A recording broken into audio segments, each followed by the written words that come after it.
রাহিম, গোপালগঞ্জ থেকে এনসিপির কেন্দ্রীয় নেতারা নিরাপদে খুলনা শহরে পৌঁছেছেন। আপনার কাছে এর আগে এসেছিলাম, তখন কিন্তু আমরা আগের সংবাদে আপনার কাছ থেকে শুনছিলাম তারা একটি হোটেলে অবস্থান করছেন। এখন আসলে তাদের কি পরিস্থিতি, তারা কোথায় অবস্থান করছেন, এবং আপনার কাছে জানতে চাই তার সর্বশেষ পরিস্থিতি আপনার কাছে জানতে চাই।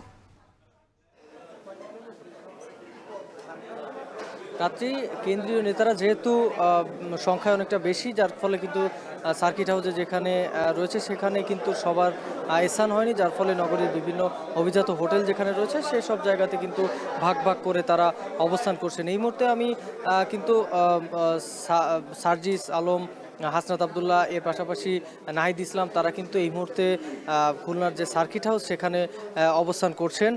আমি এই মুহূর্তে কিন্তু রয়েছি খুলনা প্রেস ক্লাবে, এবং আপনি দেখতেই পাচ্ছেন এখানে কিন্তু একটি সংবাদ সম্মেলনের আয়োজন করা হয়েছে, এবং এনসিপির যে কেন্দ্রীয় নেতাকর্মীরা রয়েছেন, নেতারা রয়েছেন, তারা কিন্তু এখানে আসবেন, এবং কিছুক্ষণ পরেই কিন্তু তারা এখানে এসে তাদের যে বক্তব্য সেটি কিন্তু গণমাধ্যমের সামনে তারা প্রকাশ করবেন।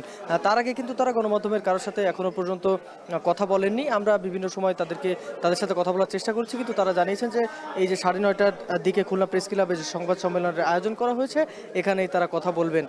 এবং আমরা যতদূর দেখেছি যে প্রথমে কিন্তু তারা 7টা নাগাদ কিন্তু তারা খুলনাতে পৌঁছেছেন, এবং বেশ প্রশাসনের বেশ সহযোগিতায় কিন্তু তারা এখানে এসেছেন, এবং এসে তারা প্রথমে নগরীর একটি অভিজাত হোটেলে তারা উঠেছিলেন, এবং ওঠার পরে কিন্তু তারপরে সেখান থেকে বেশ কিছু নেতারা সেখানে থেকেছেন, এবং কিছু কিছু নেতারা কিন্তু তারা চলে গেছেন সার্কিট হাউসে, এবং সেখানে তারা বিশ্রাম নিচ্ছেন এখনো পর্যন্ত, এবং সেখান থেকে তারা সরাসরি কিন্তু খুলনা প্রেস ক্লাবে চলে আসবেন এমন কিন্তু কথা তারা জানিয়েছেন, এবং সেরকমই প্রস্তুতি কিন্তু চলছে এই প্রেস কনফারেন্সের।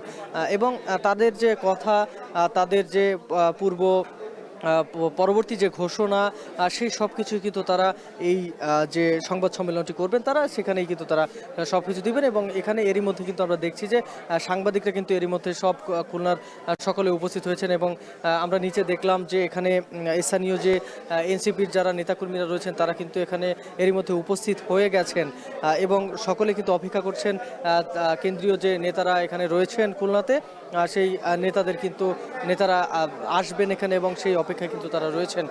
আমরা জানি যে আজকে সারাদিনই কিন্তু গোপালগঞ্জে বেশ উত্তাল পরিস্থিতি ছিল, এবং এনসিপির যে পদযাত্রা যে সভা ছিল সেই সভার পরবর্তী সময়ে কিন্তু তাদের উপর হামলা হয়, এবং সেই হামলার পরে তারা কিন্তু পুলিশ সুপারের যে কার্যালয় সেখানে গিয়ে অবস্থান করছিলেন, এবং অবস্থান করার পরে কিন্তু তারা পরে গিয়ে কিন্তু তাদেরকে সেখান থেকে সরিয়ে আনা হয়েছে, এবং তারা কিন্তু বর্তমানে খুলনাতে অবস্থান করছেন, এবং তারা পরবর্তীতে কোথায় যাবেন বা কি করবেন বা পরবর্তী পদক্ষেপ কি তাদের সবকিছু তারা জানাবেন এই সংবাদ সম্মেলনের মাধ্যমে। তো সব মিলিয়ে এই ছিল আমার কাছে খুলনা থেকে সবশেষ খবর।